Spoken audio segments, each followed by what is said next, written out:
15 अगस्त में Madhya Pradesh weather report में आप सभी भाइयों का स्वागत है। 15 अगस्त है कल और 80वें स्वतंत्रता दिवस की आप सभी भाइयों को शुभकामनाएं।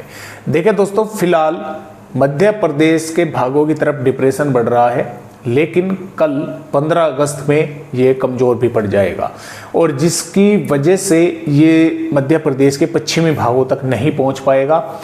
मध्य पूर्वी और मध्य भागों तक, उत्तरी भागों तक बारिश की गतिविधियां मध्य प्रदेश के कई भागों पर जबरदस्त होने की संभावनाएं हैं, लेकिन जो पश्चिमी मध्य प्रदेश के दक्षिणी भाग हैं वहां पर संभावनाएं थोड़ी बारिश की हल्की या मध्यम की है, ज़्यादा संभावना नहीं है। क्योंकि ये इस तरह से, देखिए मैं आपको यहाँ पर अगर दिखलाऊं, ये लगातार बढ़ रहा है आगे दोस्तों, जैसा कि आप यहाँ पर देख पा रहे हैं डिप्रेशन है, लेकिन कल तक ये इस तरह से झारखंड के भागों पर है, इस तरह से मध्य प्रदेश के भागों तक पहुंचते पहुंचते कमजोर हो जाएगा, लो प्रेशर एरिया की श्रेणी में रहेगा और ये कुछ समय तक यहाँ पर फिर 15 अगस्त की रात या 16 अगस्त की सुबह तक रहेगा, धीरे धीरे आगे बढ़ेगा, फिर और कमजोर होगा, लो प्रेशर एरिया बनेगा। तो फिर पहले यानी कि ये वेलमार्क सिस्टम बनेगा, फिर लो प्रेशर एरिया, उसके बाद में फिर ये धीरे धीरे कमजोर जैसे होगा तो पीछे की तरफ हटना शुरू हो जाएगा। उसके बाद उत्तर प्रदेश के भागों पर एक सिस्टम बनेगा और उसकी वजह से बारिश की गतिविधियां यहां पर रहेंगी, कुछ ये धीरे धीरे आगे बढ़ेगा।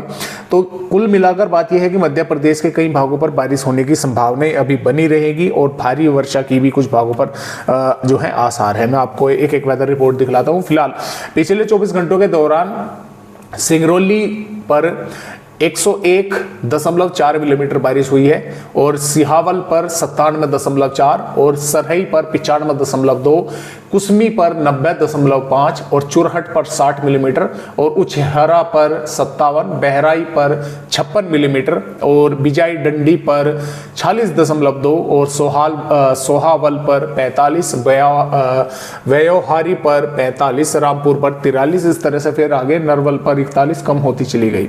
तो यहाँ पर इन भागों पर ही सबसे अधिक बारिश की गतिविधियां देखने को मिली है। कुछ थोड़ी सी नीमच के उत्तरी भागों में बारिश की गतिविधियां हुई हैं।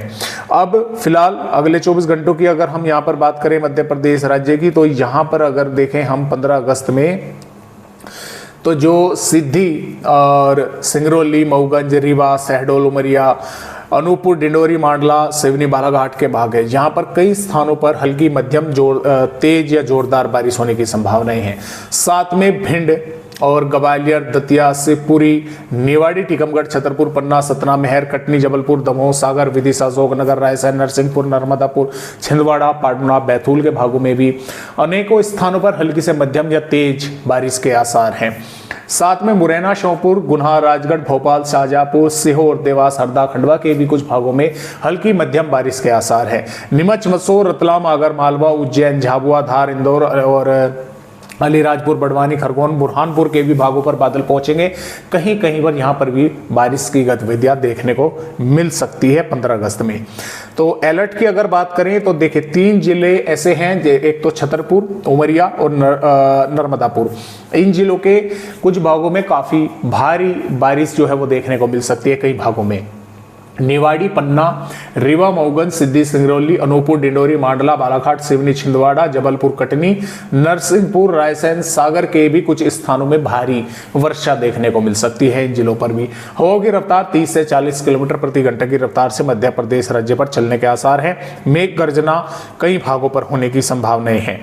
यहाँ पर बात करें 16 अगस्त की, तो 16 अगस्त में भी राजगढ़, सीहोर, रायसेन, नर्मदापुर, बैतूल, पाटना, छिंदवाड़ा, नरसिंहपुर, सिवनी, बालाघाट, मांडला, जबलपुर, दमोह, सागर, राजगढ़ और छतरपुर के कुछ स्थानों पर भारी वर्षा देखने को मिल सकती है।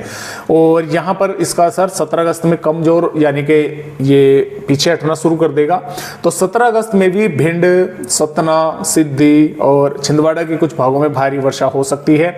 18 अगस्त में भी इन उत्तरी भागों पर मध्यम से तेज बारिश होने के आसार हैं और भारी वर्षा की भी भिंड, दतिया, छतरपुर, सतना, सिद्धि के कुछ भागों में संभावनाएं जो है वे बन सकती हैं।